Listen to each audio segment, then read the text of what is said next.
Hey there, welcome. Let's dive right in. Hopefully this will give you a few tips to quickly and easily spot vintage Levi's while you are out thrifting. The first thing that you're going to want to pay attention to is the care tag. Now, care tags were not required by law until 1971. For everything from the 70s on, you want to double check the care tag, and a few things that you're going to look for is, one, was it made in the US?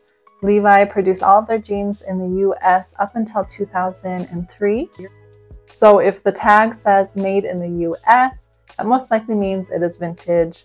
Technically, vintage jeans would be things from the 90s and earlier. Next up, you're going to want to pay attention to the tab on the back right-hand pocket of the jeans. Now you can find a variety of colors. What you want to pay attention to, number one, is you're looking for a big E. The big E is going to be a key indicator that these were pre-70s. These are going to be probably more of the rare jeans since they're older.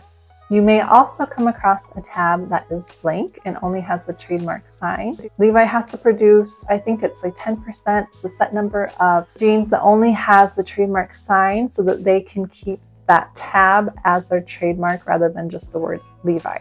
So that's why you may come across a tab that just has the trademark. It doesn't mean that they're knockoffs. They could be genuine. That's where you're going to want to check the care label. Next up, you might come across an orange tab. These are going to be the newer vintage jeans. So in the 60s, Levi's decided to transition from their 501 workwear to more fashion denim. And that's when they rolled out the orange tab. Okay, you also might come across a black tab with gold or white lettering. This is going to be part of the Stay Pressed collection of 1964. This was advertised as a denim that required no ironing. You may come across the silver tag. This is from the 80s and early 90s. These are going to be the baggier fit. They'll sit lower on the hips, more of the retro vibe. Lastly, you may come across the white tab. This is going to be the rarest line of all. This is from the 60s to 70s, and you're going to find this on less traditional pieces, such as the corduroy and checkers hats. I have an example right here. The white tag was also included on the Levi's for Gals line of 1968.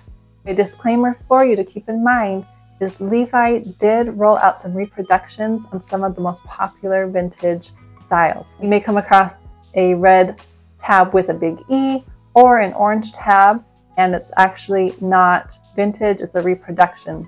That's where you want to check the care tag and make sure the pants were produced in the 90s or earlier. A few other things to keep an eye out for are vintage donut buttons rather than the more modern buttons that we see most commonly on jeans nowadays. Single stitch inseams. And a big one is whether or not the jeans are salvage. Salvage basically means that it was produced on old-fashioned looms. A telltale sign is going to be a different color yarn that you see stitched on the inseam. I'll put a picture here so that you can see what to look out for. One thing to keep in mind, if you are a reseller, make sure to include the word salvage if your jeans are salvage, because a lot of vintage jeans collectors value salvage jeans and the history behind them. So how do you tell if your Levi's are genuine? A few things to check is the stitching on the back leather patch, as well as the stitching along the hems and the seams. The stitching should be straight and of good quality. Levi is known for its meticulous attention to detail. So if the stitching is all crooked and poor quality, it's a good sign that they are probably counterfeit. Another thing to check is if the font on the tab is a lot larger or the tab color is off. Could be counterfeit. Also, a lot of the vintage jeans have a style number that is stamped on the back top button of the jeans. That style number should match the style number on the care tag. Hopefully this gives you a good baseline of what to look for while you are out thrifting, looking for vintage Levi's. Now, this doesn't include all of the information. Of course, there's so much I could go into. Let me know in the comments your favorite ways to identify vintage Levi's. Also, let me know in the comments any other brand or category deep dives that you would like to see. Please consider subscribing if this video was at all helpful. I really appreciate it. Thanks for watching and happy thrifting.